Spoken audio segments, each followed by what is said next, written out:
దేవుని పరిశుద్ధమైన నామమున చేరవచ్చిన మీ అందరికీ వందనాలు తెలియజేస్తూ ఉన్నాను. అందరికి వందనాలు. మనము యోహాను సువార్త 4వ అధ్యాయం మీద ధ్యానం చేసుకుంటూ వస్తున్నాం. యోహాను సువార్త 4వ అధ్యాయము ఈ దినమందు 41-42 వచనాలు చదువుదాం. ఆయన మాటలు వినినందున ఇంకను అనేకులు నమ్మి ఆ స్త్రీని చూచి, ఇక మీదట నీవు చెప్పిన మాటను బట్టి కాక మా మట్టుకు మేము విని ఈయన నిజముగా లోకరక్షకుడని తెలుసుకొని నమ్ముచున్నామనిది. మంచి ప్రార్థన చేద్దాం.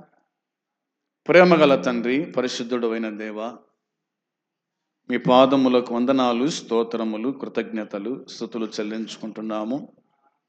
సర్వాధికారి, సర్వోన్నతుడా, సర్వశక్తిమంతుడా, నీకు స్తోత్రం, స్తుతులు చెల్లించుకుంటున్నాం. ఈ దినమందు నీ సన్నిధి మాకు ఇచ్చినందుకై స్తోత్రాలు, స్తుతులు చెల్లిస్తున్నాము. నాయన, కూడి వచ్చిన వారిని దీవించండి, ఆశీర్వదించండి. పాటలు పాడిన వారిని దీవించి ఆశీర్వదించి కాపాడి జ్ఞాపకం చేసుకోండి. వాక్యము చదివిన వారిని దీవించు తను ఆశీర్వదించండి. ఇంకా చక్కగా చదవడానికి నీ కృప అనుగ్రహించి దర్శించి మీ కాపుదల దయచేతండి కృప చూపించమని వేడుకుంటున్నాం. ఈ మైకు ద్వారా వింటున్న వారిని దీవించి బలపరచండి. వారికి మారు మనసు దయచేయండి. విశ్వాసులకు ఆదరణ, దిద్దుబాటు అనుగ్రహించి దర్శించండి. సేవకులమైన మేము కూడా ఎలా బోధించాలనో మాకు వివరించి జ్ఞాపకం చేయమని మీకు అప్పగించుకుంటూ దీనదాసుని మరుగుపరిచి మాట్లాడమని యేసుక్రీస్తు నామమున ప్రార్థించి అడిగి స్తుతించి వేడుకుంటున్నాము తండ్రి, ఆమేన్. ఇక్కడ సమరయులు మాట్లాడుతున్న మాటలు ఇందులో కనిపిస్తాయి. సమరయులు మాట్లాడుతున్న మాటలు. ఆయన మాటలు వినినందున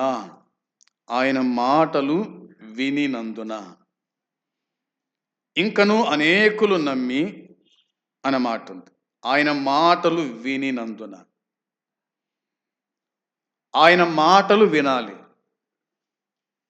ఎవరి మాటలు వినకపోయినా పర్వాలేదు, కానీ కూడి వచ్చిన మనమందరము కూడా ఆయన మాటలు వినాలి.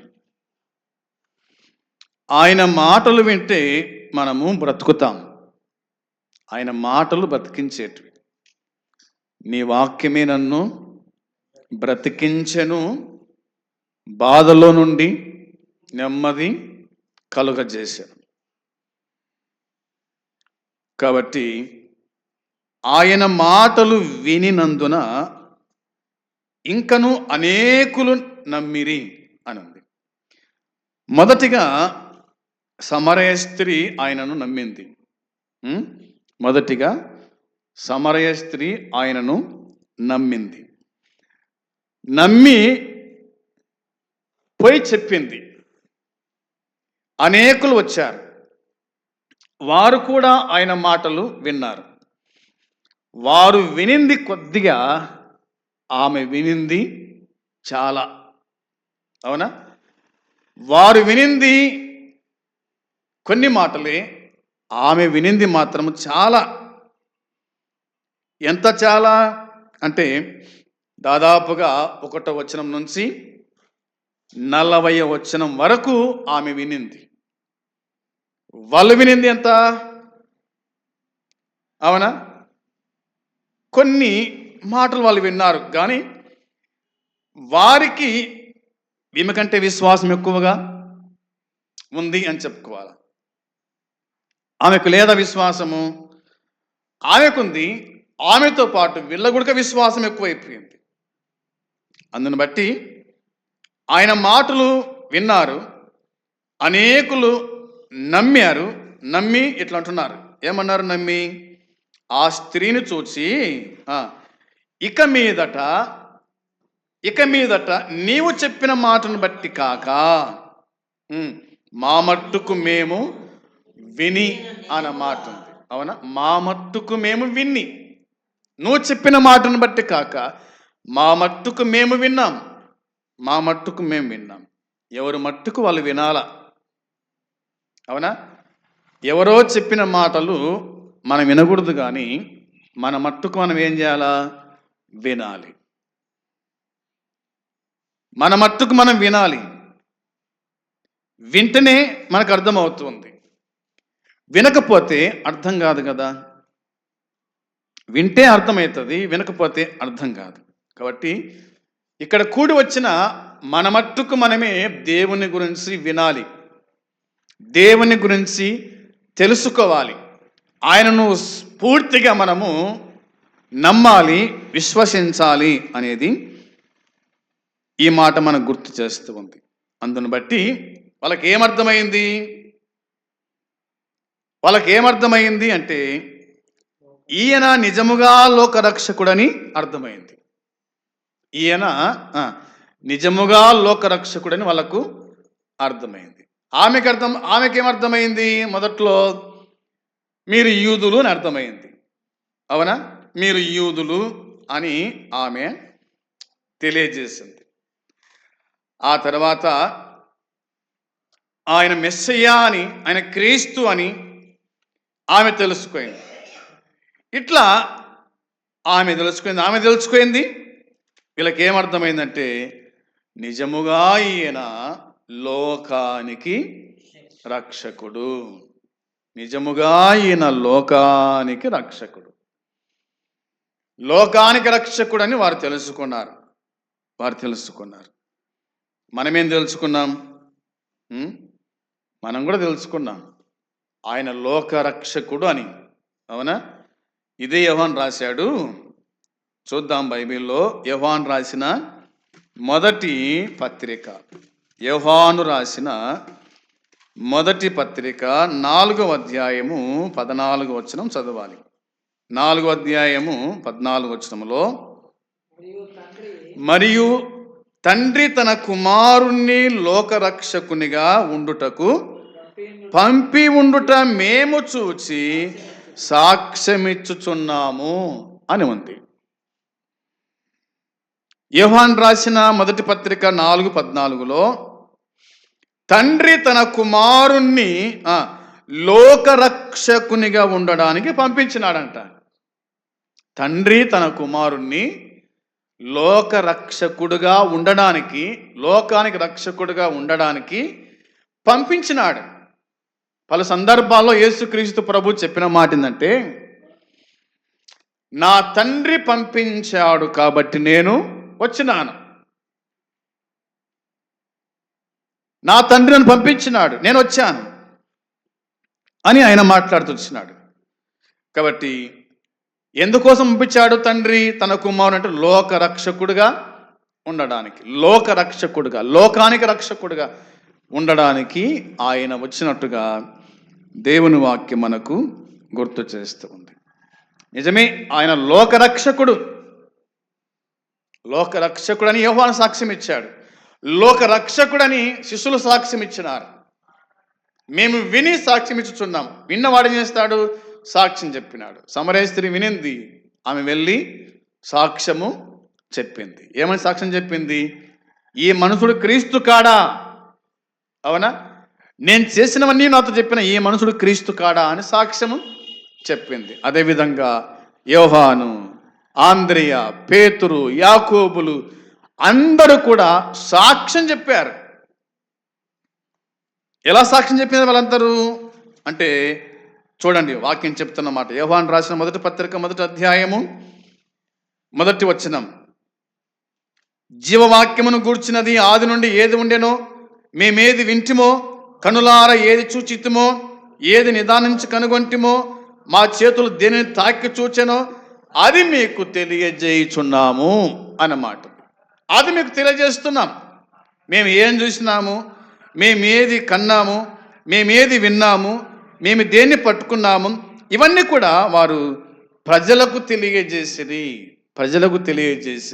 సాక్ష్యమిచ్చిరి అని దేవుని వాక్యం గుర్తు చేస్తుంది. సాక్ష్యం ఇచ్చుట, విన్న దాని గురించి సాక్ష్యం ఇచ్చుట, అవునా? గ్రహించిన దాని గురించి సాక్ష్యం ఇచ్చుట అనేది మనకు అర్థమవుతూ ఉంది. సాక్ష్యం ఇచ్చుట. యోహాను ఏం సాక్ష్యం ఇచ్చినాడు? బాప్తిసం ఇచ్చే యోహాను. బాప్తిసం ఇచ్చే యోహాను ఏం సాక్ష్యం ఇచ్చినాడు? యోహాను సువార్త 1వ అధ్యాయము 29వ వచనములో, యోహాను సువార్త 1వ అధ్యాయము 29వ వచనములో ఇలాగ దేవుని వాక్యం గుర్తు చేస్తూ ఉంది. మరునాడు యోహాను యేసు తన యొద్దకు రాగా చూచి, ఇదిగో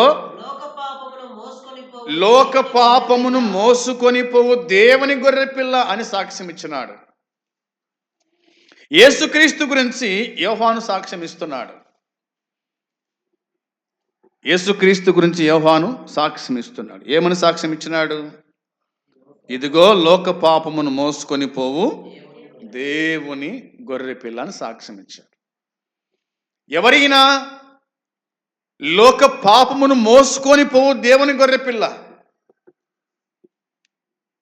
లోక పాపం అంటే ఏ భేదము లేదు, అందరూ పాపము చేసి దేవుడు అనుగ్రహించు మహిమను పొందలేకపోతున్నారు. అంటే పాపము చేసిన మనుషులు భూమి మీద ఉన్నారని అర్థమవుతుంది. అందరు పాపం చేశారు కాబట్టి వారి పాపమంతా మోసింది ఎవరు? తండ్రియా తల్లా? ఎవరు మోసినారు వారి పాపమంతా? దేవుడు మోసాడు, అనగా యేసుక్రీస్తు మోసినాడు.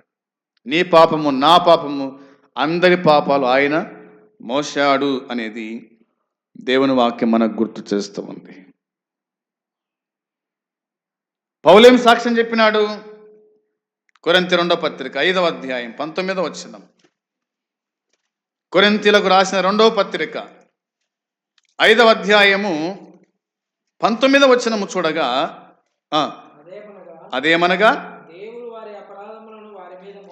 దేవుడు వారి అపరాధములను వారి మీద మోపక క్రీస్తునందు లోకమును తనతో సమాధాన పరచుకొనొచ్చు ఆ సమాధాన వాక్యమును మాకు అప్పగించెను అన్నమాట. మాకు అప్పగించెను అనగా మాలో ఉంచెను. గ్రీక్ పదం మాలో ఉంచెను. ఏందుంచినాడు ఆయన వారిలో? ఆ సమాధాన వాక్యమును ఆయన మాలో ఉంచాడు. కాబట్టి మేము మీకు చెప్తున్నాం. వాక్యం ఎక్కడుండాలి? మనలో ఉండాలి. వాక్యం మన మనసులో ఉండాలి, మన హృదయంలో ఉండాలి. అది మనం చెప్పుట, సాక్ష్యం ఇచ్చుట అనేది దేవుని వాక్యం గుర్తు చేస్తుంది. పౌలు జ్ఞాపకం చేసి వచ్చినట్టుగా ఇందులో మనం చూస్తాం. తిమోతికి రాసిన మొదటి పత్రిక 4:10లో, తిమోతికి రాసిన మొదటి పత్రిక 4వ అధ్యాయం 10వ వచనం చూడగా వాక్యం చెబుతుంది, మనుషులందరికీ రక్షకుడు అనే మాట ఉంది. ఎవరంట? మనుషులందరి రక్షకుడు ఎవరు? యేసుక్రీస్తు. అంతే, మనుషులందరికీ. యేసుక్రీస్తు అందరికీ ప్రభువు. యేసుక్రీస్తు అందరికీ ప్రభువు.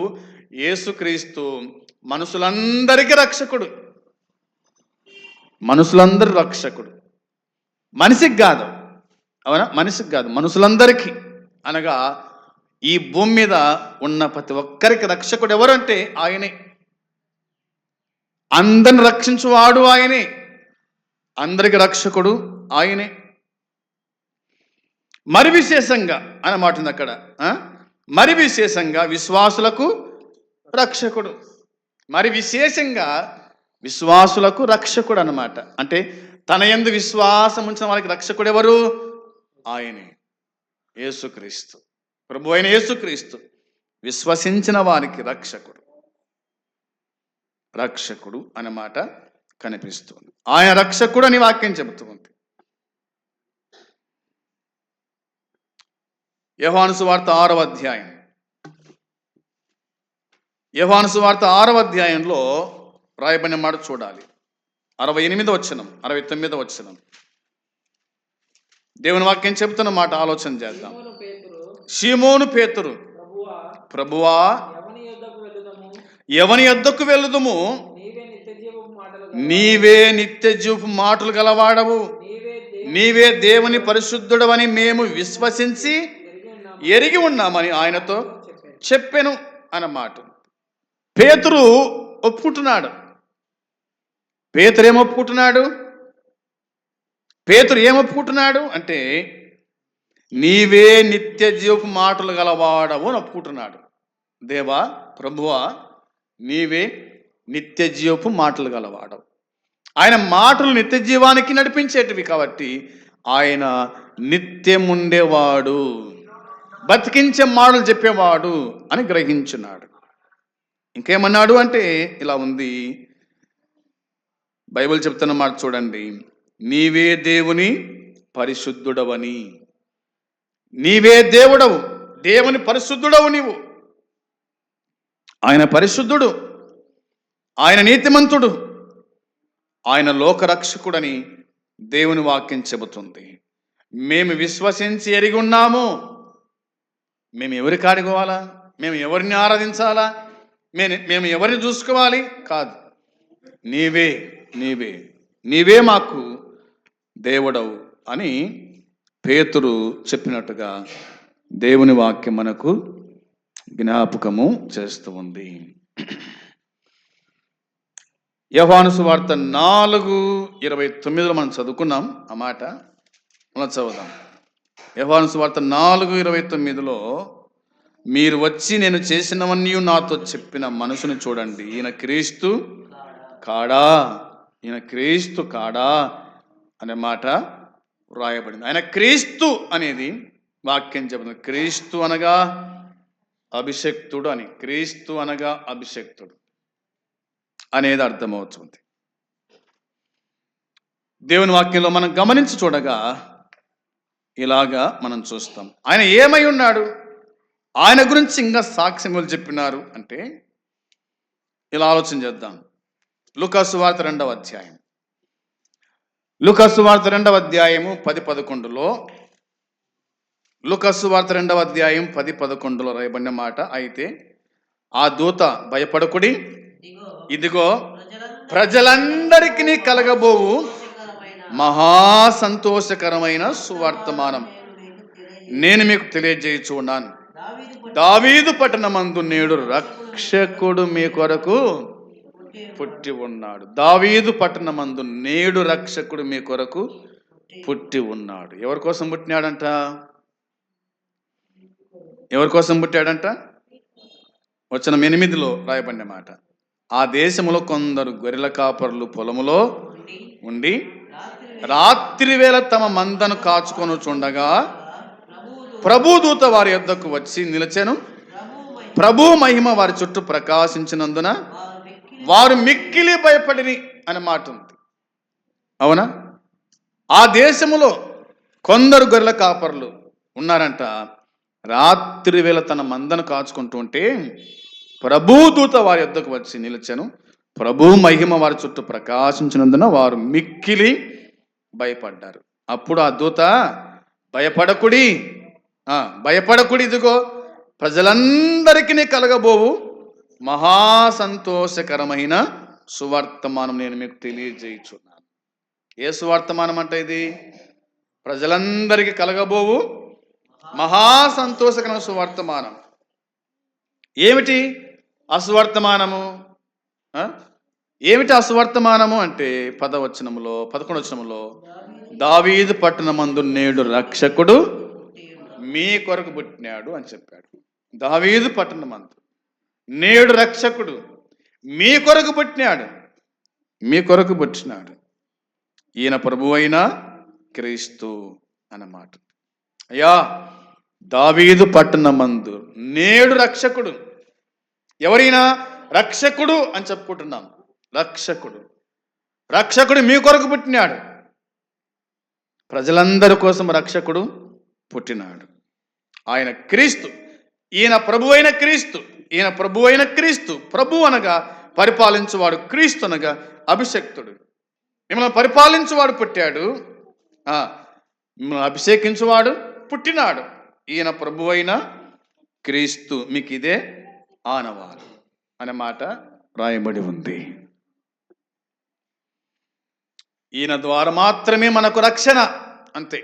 ఈయన ద్వారా మాత్రం మనకు రక్షణ అనేది లేఖనం చెబుతుంది. అపోస్తుల కార్యం 4:12 అపోస్తుల కార్యం 4 అధ్యాయము 12 చూడగా 4:12 ఎవరి వలనను రక్షణ కలుగదు, ఈ నామముననే మనము రక్షణ పొందవలెను గాని ఆకాశము క్రింద మనుషులలో ఇయ్యబడిన మరి ఏ నామమున రక్షణ పొందలేం అంతే. రక్షణ పొందాలంటే ఎవరి నామమును పొందాలి రక్షణ? యేసుక్రీస్తు నామముననే మనం రక్షణ పొందాలి. ఆయన వల్లనే మనకు రక్షణ, కానీ ఏ ఇతర వలన రక్షణ లేదు. ఆకాశము క్రింద ఇవ్వబడిన ఏ నామమున మనకు రక్షణ లేదు. ఎంతోమంది నామాలు పెట్టుకున్నారు, అవునా? వారి నామం వలన రక్షణ లేదు. అందరూ మనుషులే కదా. కాబట్టి వాక్యం చెబుతున్న మాట ఏమిటంటే ఎవరి వలన రక్షణ కలగదు, ఎవరి వలన రక్షణ కలగదు. వారికి వారు రక్షించుకోవాల్సిందే కానీ వారి వల్ల ఎవరికి ఉపయోగము లేదు. అపాయం వస్తే నన్ను నేను రక్షించుకుంటాను కానీ నేను వేరే వాళ్ళని రక్షించలేను. ఆ బాధ్యత కేవలం యేసుక్రీస్తుకు మాత్రమే ఉంది. అందుకోసమే ఈ నామముననే మనము రక్షణ పొందాలా, యేసుక్రీస్తు నామముననే మనం రక్షణ పొందాలా, కానీ ఆకాశము క్రింద మనుషులలో ఇవ్వబడిన మరి ఏ నామమున మనము రక్షణ పొందలేము. రక్షించబడ్డావా అంటే కేవలం ఏంది? యేసుక్రీస్తు నామములో మనం రక్షించబడిన. ఆయన రక్షకుడు కాబట్టి రక్షిస్తాడు, రక్షించే అధికారము కేవలం ఆయనకు మాత్రమే ఉంది. ఇక ఎవరికి అధికారము లేదు అనేది మనకు అర్థమవుతుంది. రోమపత్రిక 10వ అధ్యాయం చూడండి. రోమపత్రిక 10వ అధ్యాయము ఇంకా ఎవరు రక్షించబడతారు అంటే 11వ వచనం. రోమపత్రిక 10వ అధ్యాయము 11వ వచనములో ఏమనగా ఆయన యందు విశ్వాసం ఉంచువాడెవడో సిగ్గుపడక, లేఖనం చెబుతుంది, యూదుడని గ్రీసు దేశస్థుడని భేదము లేదు, ఒక్క ప్రభువే అందరికీ ప్రభువై ఉండి తనకు ప్రార్థన చేయు వారందరి ఎడల కృపచూపుటకు ఐశ్వర్యవంతుడై ఉన్నాడు. ఎందుకనగా ప్రభు నామమును బట్టి ప్రార్థన చేయువాడెవడో, అర్థమైంది మాట? ప్రభు నామమును బట్టి ప్రార్థన చేయువాడెవడో వాడే, ప్రార్థన చేసేవాడు రక్షణ పొందుతాడు. అర్థమైందా? ప్రార్థన చేసేవాడే రక్షణ పొందుతాడు. ప్రార్థన చేయని వాడు రక్షణ పొందలేడు. నువ్వు ప్రార్థన చేయకపోతే నీకు రక్షణ లేదు, నువ్వు విజ్ఞాపన చేయకపోతే నీకు రక్షణ లేదు. రక్షణ పొందినప్పటికీ కూడా నువ్వు ప్రార్థన చేయకపోతే నీకు రక్షణ లేదు. ప్రార్థన చేయని వారందరూ రక్షణ పొందని వాళ్ళే, అంతే.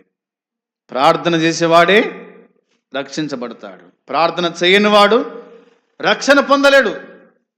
అది దేవుని వాక్యం చెబుతుంది. అందుని బట్టి నువ్వు ప్రార్థన చేస్తుంటే కనుక నువ్వు రక్షించబడినావు అనేది మనకు అర్థమవుతుంది. ఎవరి వల్ల రక్షణ కలుగుతుంది మనకు? మనం చూడాల్సింది ఎవరేపు చూడాలా మనము అంటే దేవుని వాక్యం చెప్తున్న మాట చూడండి. యెషయా గ్రంథములో ఇలా రాయబడింది. యెషయా గ్రంథము 45వ అధ్యాయము 22వ వచనం. యెషయా గ్రంథం 44వ అధ్యాయము 45:22 వచనం. భూదిగంతముల నివాసులారా నా వైపు చూసి రక్షణ పొందుడి, దేవుడను నేనే, మరి ఏ దేవుడు గుడుక లేడంట. అవునా? అర్థమైందే? భూదిగంతముల నివాసులారా నా వైపు చూసి రక్షణ పొందండి అంటే యేసయ్య వైపు చూస్తే మనకు రక్షణ, యేసయ్య వైపు చూస్తే మనకు రక్షణ, లేకపోతే రక్షణ లేదు. అని వాక్యం చెబుతుంది. ఇంకేముంది బైబిల్లో? దేవుడను నేనే, మరి ఏ దేవుడు లేడు. దేవుడను నేనే, మరి ఏ దేవుడు లేడు. మరి దేవుడు దేవతలను పిలిపించుకుంటున్నారే, వీళ్ళంతా దేవుని లేనా? కాదని వాక్యం చెబుతోంది. ప్రభు ఏ మాట అన్నాడు? దేవుడని నేనే, మరే దేవుడు లేడు, నేను తప్ప వేరొక దేవుడు మీకు ఉండకూడదు అని చెప్పినాడు కదా ఆయన. కాబట్టి ఆయన వైపు చూస్తే మనకు రక్షణ కలుగుతూ ఉంది అనేది వాక్యం చెప్తున్నమాట. యోహాను సువార్త 3వ అధ్యాయం 14వ వచనంలో, యోహాను సువార్త 3వ అధ్యాయము 14 నుండి చదువుకుంటూ వద్దాం. 3వ అధ్యాయము 14వ వచనంలో, అరణ్యములో మోసే సర్పమును ఎలాగెత్తెనో అలాగే విశ్వసించు ప్రతివాడును నశింపక ఆయన ద్వారా నిత్య జీవమును పొందునట్లు మనుష్య కుమారుడు ఎత్తబడవలెను. దేవుడు లోకమును ఎంతో ప్రేమించెను కాగా ఆయన తన అద్వితీయ కుమారునిగా పుట్టిన వాని యందు విశ్వాసముంచు ప్రతి వాడును నశింపక నిత్య జీవం పొందునట్లు ఆయనను అనుగ్రహించెను. లోకము తన కుమారుని ద్వారా రక్షణ పొందుటకే గాని లోకమునకు తీర్పు తీర్చుటకు దేవుడైనను లోకములోనికి పంపలేదు. ఆయన యందు విశ్వాసముంచు వానికి తీర్పు తీర్చబడదు. విశ్వసింపని వాడు దేవుని అద్వితీయ కుమారుని నామమందు విశ్వాసముంచలేదు గనుక వానికి ఇంతకు ముందే తీర్పు తీర్చబడెను అనే మాట ఉంది. చాలు చాలు. కాబట్టి వాక్యం చెప్తున్న మాట ఏంటంటే, ఆయన ద్వారానే మనకు నిత్య జీవము అనే మాట ఉంది. ఆయన ద్వారానే మనకు నిత్య జీవం అనే మాట ఉంది. తర్వాత తన అద్వితీయ కుమారునిగా పుట్టిన వాని యందు విశ్వాసముంచు ప్రతివాడు నశింపక నిత్య జీవాన్ని పొందుకుంటాడు. నశించిపోం, మనం నిత్య జీవాన్ని మనము పొందుకుంటాం, నిత్య రాజ్యంలో మనం ఉంటాము అనేది వాక్యం చెబుతుంది. తర్వాత లోకము తన కుమారుని ద్వారా రక్షణ పొందుటకే గాని అన్నమాట. లోకమంతా కూడా తన కుమారుని ద్వారా అనగా ప్రభు అయిన యేసుక్రీస్తు ద్వారా రక్షణ పొందటానికి ఆయన పంపించబడ్డాడు. ఆయన పంపించబడ్డాడు. మనము యేసుని చూసి రక్షణ పొందాలి అనేది వాక్యం మనకు గుర్తు చేస్తుంది. ఈయన ఎవరంటే దేవుని అద్వితీయ కుమారుడు అన్నమాట కనిపిస్తుంది. దేవుని అద్వితీయ కుమారుని యందు విశ్వాసం ఉంచేవాడు నశించిపోడు, నశించిపోడు అనేది లేఖనం మనకు జ్ఞాపకం చేస్తూ ఉంది. ఇక లూకా సువార్త 2వ అధ్యాయము 32వ వచనములో, లూకా సువార్త 2వ అధ్యాయము 32వ వచనములో రాయబడిన మాట చూడగా, నాదా ఇప్పుడు నీ మాట చొప్పున సమాధానముతో నీ దాసుని పొనుచుచున్నావు. అన్యజనులకు నిన్ను బయలుపరచుటకు వెలుగుగాను నీ ప్రజలైన ఇశ్రాయేలులకు మహిమగాను నీవు సకల ప్రజల ఎదుట సిద్ధపరిచిన నీ రక్షణ. ఆయన ఏం సిద్ధపరిచాడంట? రక్షణ సిద్ధపరిచినాడు. రక్షణ సిద్ధపరిచాడు. నీ రక్షణ నేను కనులార చూచితిని అన్నాడు షిమియోను. నీ రక్షణ నేను కనులార చూశాను. ఆయన రక్షకుడని ఆ రక్షకుని తన చేతులను ఎత్తుకొని చూశాడు. అవునా? యేసు ప్రభువును తన చేతులను ఎత్తుకొని చూశాడు. రక్షకుడు, రక్షించువాడు ఆయన అనేది దేవుని వాక్యం మనకు తేటగా జ్ఞాపకం చేస్తూ ఉంది. రక్షణ అనేది మత్తయి సువార్త 1:21లో, మత్తయి సువార్త 1వ అధ్యాయం 21వ వచనములో, ఆమె ఒక కుమారుని కనును తన ప్రజలను వారి పాపముల నుండి ఆయనే రక్షించును గనుక ఆయనకు యేసు అనే పేరు పెట్టుదు అని. ఎవరైనా రక్షకుడు, అవునా? మరియమ్మ రక్షకుని కనింది. తన ప్రజలను వారి పాపం నుంచి ఆయనే రక్షించువాడు. ఆయనే ఎవరిని రక్షిస్తాడంట? తన ప్రజలను వారి పాపం నుంచి ఆయనే రక్షిస్తాడు. కాబట్టి ఆయనకు యేసు అనే పేరు నామకరణం చేయబడింది. ఆయన యేసు అనగా రక్షించువాడు, రక్షకుడు అనేది దేవుని వాక్యంలో మనం చూస్తూ ఉన్నాం. మరియమ్మ కుమారుని కనెను అనేది మనకు అర్థమవుతుంది. యోహాను సువార్త 5వ అధ్యాయం 20వ వచనంలో ఇలా వాక్యం చెబుతుంది. యోహాను సువార్త 5వ అధ్యాయము వచనం 20 చూడగా, తండ్రి కుమారుని ప్రేమించుచు తాను చేయి వాటిని ఎల్లను ఆయనకు అగపరుచున్నాడని మీతో నిశ్చయంగా చెప్పుచున్నాను. మీరు ఆశ్చర్యపడినట్లు వీటికంటే గొప్ప కార్యములను ఆయనకు అగుపరుస్తాడు. మీరు చూసింది కొంత, అవునా? మీరు చూసింది కొంత, అయితే ఇంకా ఎక్కువగా మీరు ఆశ్చర్యపోయేటట్టుగా ఆయన అగపరుస్తాడు అనేటువంటిది దేవుని వాక్యం మనకు జ్ఞాపకం చేస్తూ ఉంది. అందును బట్టి ఆయన రక్షకుడుగా ఈ లోకములో ఆయన జన్మించినాడు అనేది మనకు అర్థమైంది. ఇక చివరి ఒక మాట చూస్తే ఆ మాట గమనించండి. యెషయా గ్రంథం 52:10లో యెషయా గ్రంథము 52వ అధ్యాయం 10వ వచనం చూడగా ఇలాగ వాక్యం చెబుతుంది.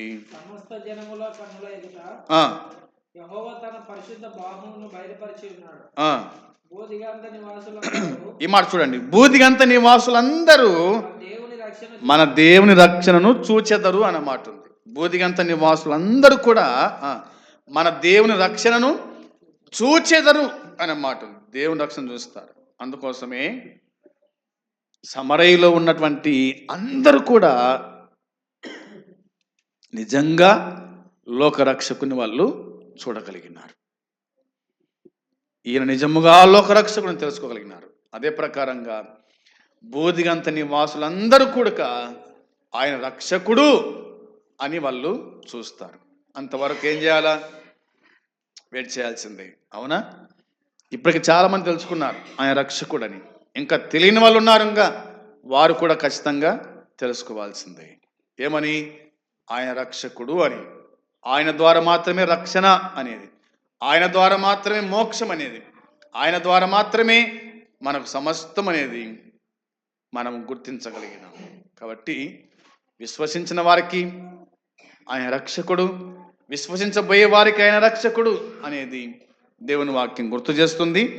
ఈ రక్షకుడు మన ప్రభు అయిన యేసుక్రీస్తు అనేది జ్ఞాపకం చేసుకుంటూ, ఈ రక్షకుడే మనల్ని ప్రేమించాడు, మన కోసమై కలవరి శిలువలో ప్రాణం పెట్టాడు, చనిపోయాడు, సమాధ్యపడి తిరిగి లేచినాడు. ఆ రక్షకుడు మరలా మన కోసం రాబోతున్నాడు. ఆయన కోసం ఎదురు చూద్దాం. అట్టి కృపదేవుడు మనకు అనుగ్రహించునుగాక. ఆమేన్. ప్రార్థన. ప్రేమగల తండ్రి, పరిశుద్ధుడైన దేవా, మీ పాదములకు వందనాలు, స్తోత్రములు, స్తుతులు చెల్లించుకుంటున్నా. ఈ దినమందు నిన్ను ఆత్మతో సత్యముతో ఆరాధించుటకు మీరు మాకు ఇచ్చిన భాగ్యాన్ని బట్టి స్తోత్రాలు, స్తుతులు చెల్లిస్తున్నాము తండ్రి. ఈ దినమందు మీరు అందించినటువంటి ఈ మాటలు దీవించి ఆశీర్వదించండి. ఎంతమంది వినగలిగిరో వారి జీవితంలో కార్యం జరిగించండి. నిన్ను రక్షకునిగా స్వీకరించిన వారికి దీవెన దయచేయండి. ఇంకా నిన్ను రక్షకునిగా స్వీకరించిన వారు ఉన్నారు, వారికి రక్షణ మారు మనసు దయచేతండి. కృప చూపించి జ్ఞాపకం చేసుకోండి. ఏ ఒక్క ఆత్మ నశించి నరకానికి వెళ్లకుండా నీ రాజ్యము చేరే కృప దయచేసి కరుణించి కనికరించుమని మీకు అప్పగించుకుంటూ యేసుక్రీస్తు పరిశుద్ధమైన నామమున ప్రార్థించి అడిగి స్తుతించి వేడుకుంటున్నాము తండ్రి. పరలోకమందున తండ్రి ప్రేమ, మన ప్రభు అయిన యేసుక్రీస్తు కృప, పరిశుద్ధాత్మ సన్నిధి సహవాసం కూడి వచ్చిన మనకు సకల పరిశుద్ధులకు ఇప్పుడు ఎల్లప్పుడు సదాకాలము తోడై ఉండునుగాక. ఆమేన్. మంచిది. అందరికి వందనాలు.